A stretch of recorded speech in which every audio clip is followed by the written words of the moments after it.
बार मुख्यमंत्री बने आज के हमारे माननीय मुख्यमंत्री श्री हेमंत सोरेन जी को मैं सादर आमंत्रित करती हूं उनके उद्बोधन के।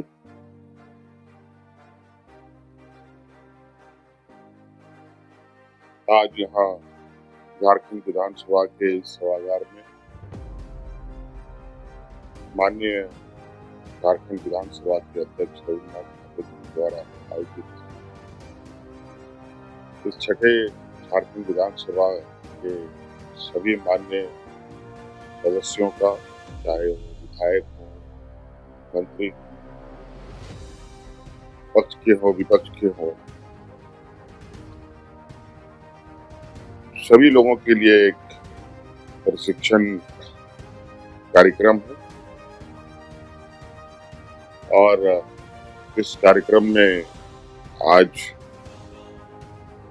कई महानुभाव लोग हमारे साथ मंच पर उपस्थित हैं। झारखंड विधानसभा के अध्यक्ष रविन्द्रनाथ महतो जी भी हैं और परिचय के मोहताज नहीं, झारखंड में पहले से अपनी एक अलग पहचान बनाने वाले और वर्तमान राज्यसभा के सांसद, राज्यसभा के उपसभापति हरिवंश जी भी हम लोग के साथ हैं। यहाँ सदन के वरिष्ठ सदस्य सीपी सिंह साहब भी हम लोग के साथ हैं। सरकार के वित्त मंत्री राधाकिशन किशोर जी भी हैं।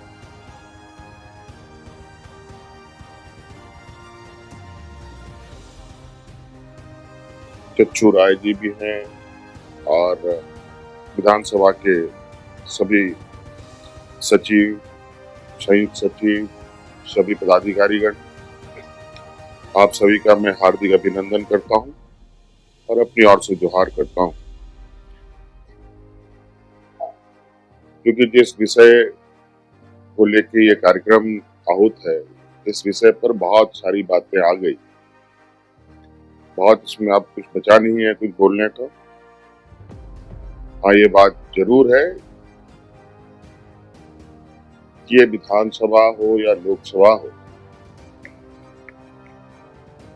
ये लोकतंत्र का सबसे बड़ा मंदिर है।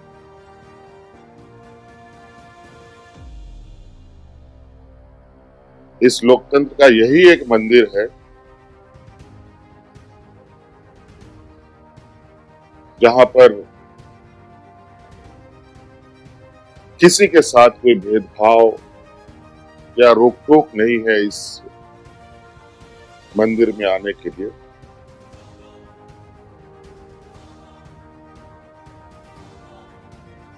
भले व्यक्तिगत रूप से हम अपने अपने विचार जरूर रखते हैं, लेकिन इस मंदिर का जो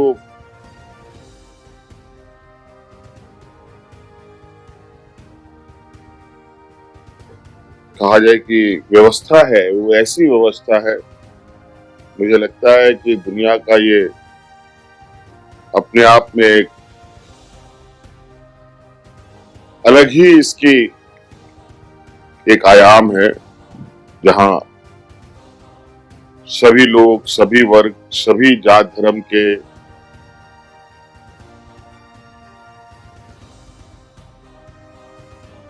यहां तक कि भारत देश के लोकतंत्र में जीने वाले लोगों के साथ साथ दुनिया के और भी कोई लोग भी इस सदन में आ सकते हैं। ऐसा नहीं है कि कोई एनआरआई या विदेश का व्यक्ति चुनाव जीत करके यहाँ नहीं आ सकता, वो भी इस सदन के अंदर आ सकता है। तो आप इससे अंदाजा लगा सकते हैं कि कितनी बड़ी चीज है और इसकी मूल्यों को बस समझने की आवश्यकता है। कुछ चीजें परंपरागत होती आई हैं, चल ही रही हैं अभी भी।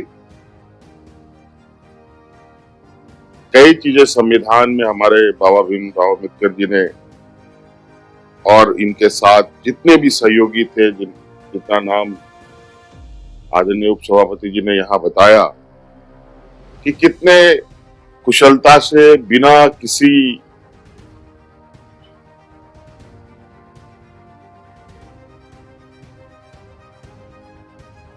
विवाद के इस संविधान को तैयार किया गया। इस संविधान को तैयार करने में कितने दिन लगे, कितनी बैठकें हुई, कितनी संशोधनें उसमें डाली गई, लेकिन ऐसा कोई भी मुझे नहीं लगता है कहीं से कोई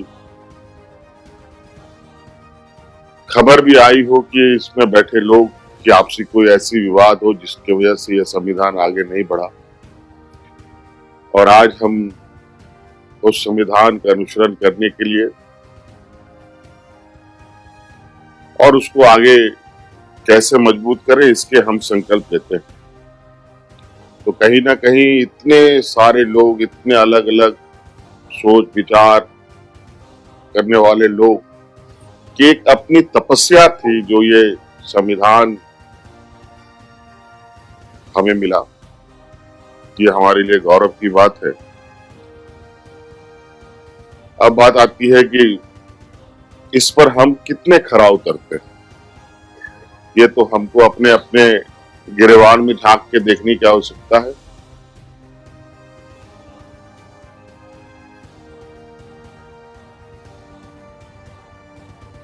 बहुत कम ही होता है कि किसी के कहने से कोई कुछ अमूलचूल ऐसे परिवर्तन ला पाता हो। हाँ, ये बात है,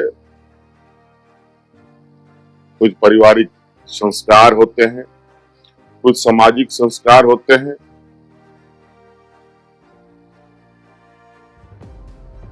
और उसी तरीके के आचरण भी हमारे अंदर होता है, सोच भी होता है।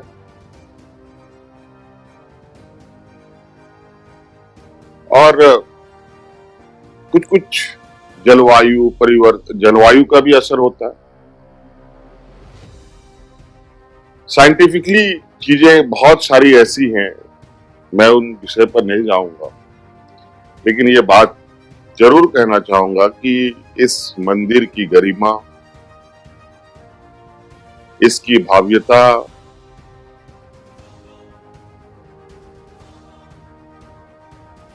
मंदिर, मस्जिद, गुरुद्वारा की जो आवाजें हैं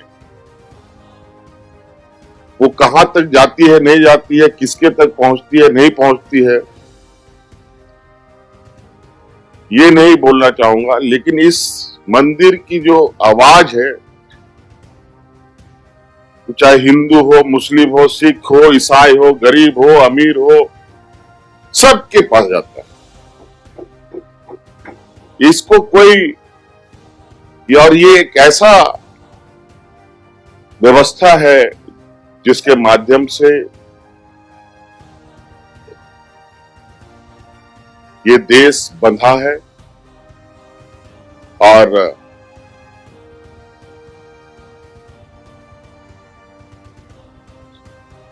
दुनिया में भी आज हमारे इस लोकतंत्र को सलाम करता है।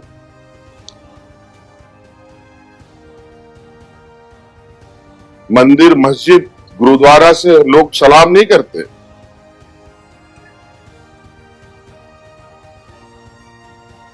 लोकतंत्र की वजह से लोग सलाम करते हैं, दुनिया सलाम करती है।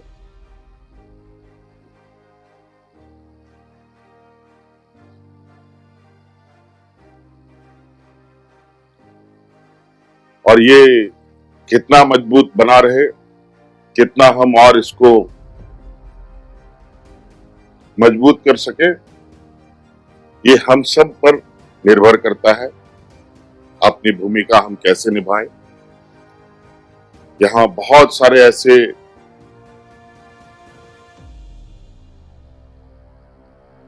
सदस्य भी आते हैं जो बहुत पढ़े लिखे, लर्नड हैं, विदेशों से भी पढ़ के आए। बहुत सारे ऐसे भी हैं जहां इन लोगों ने कोई डिग्री हासिल नहीं की।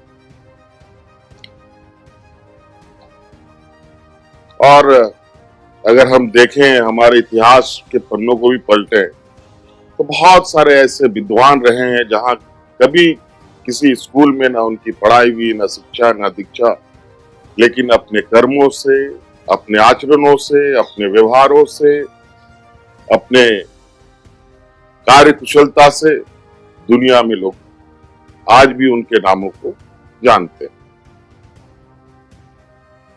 तो सीखने का कोई उम्र नहीं। और इंसान में बड़ी अच्छी खासियत चीज ये है कि एक अच्छा इंसान कब बुरा बन जाएगा कोई नहीं कह सकता, और कब बुरा आदमी अच्छा बन सकता है ये भी कोई नहीं कह सकता। इसीलिए कभी भी कोई बदलाव हो सकता है। आज हमारे जो अग्रणी नेता रहे, आज मैं थोड़ा सा कुछ पन्नों को पलट के देख रहा था कि आज हमारे सत्र में, हमारे इस विधानसभा में जो पहली बार चुन के आए हैं 20 सदस्य आए, 2 बार जो जीत के आए हैं वो 24 सदस्य हैं, 3 बार जो जीत के आए हैं वो 17 सदस्य हैं, 4 बार जो जीत के आए हैं वो 12 सदस्य हैं, 5 बार जो जीत के आए हैं वो 4 सदस्य हैं, 6 बार जो जीत के आए हैं वो 1 सदस्य है, 7 बार जो जीत के आए हैं वो 2 सदस्य है, और 9 बार जो जीत के आए हैं वो 1 सदस्य है, जो आदरणीय स्टेफन मरांडी जी। और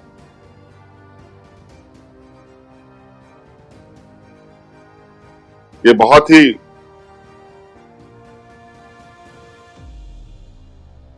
एक ऐसा कॉम्बिनेशन है, निश्चित रूप से मुझे लगता है कि नवसृजित ये राज, ठीक है, आज 25 साल हो गया। 25 साल से पहले बच्चा पैदा हुआ, घुटने के बल चला, कोहनी के बल चला, गिरता लड़खड़ाता, उठा पटक होता रहा। लेकिन ये बात भी सही है, एक नौजवान जब अपने युवा अवस्था में आता है, अपने पैरों को मजबूत करता है, फिर उसके बाद वो नौजवान न गिरता है, न लड़खड़ाता है, वो मजबूती से आगे चलता है।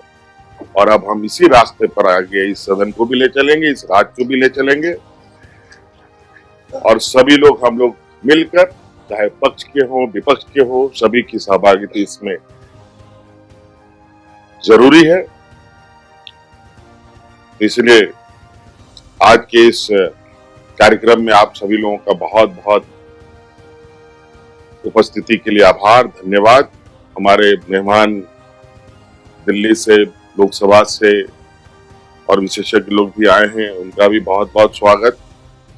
और जरूर इनके जो मार्गदर्शन होंगे, इनके जो बताए गए जो संसदीय प्रणाली की व्यवस्थाएं हैं, उसका लाभ हम सभी सदस्यों को मिलेगा। इन्हीं बातों के साथ बहुत बहुत धन्यवाद, बहुत बहुत शुभकामनाएं।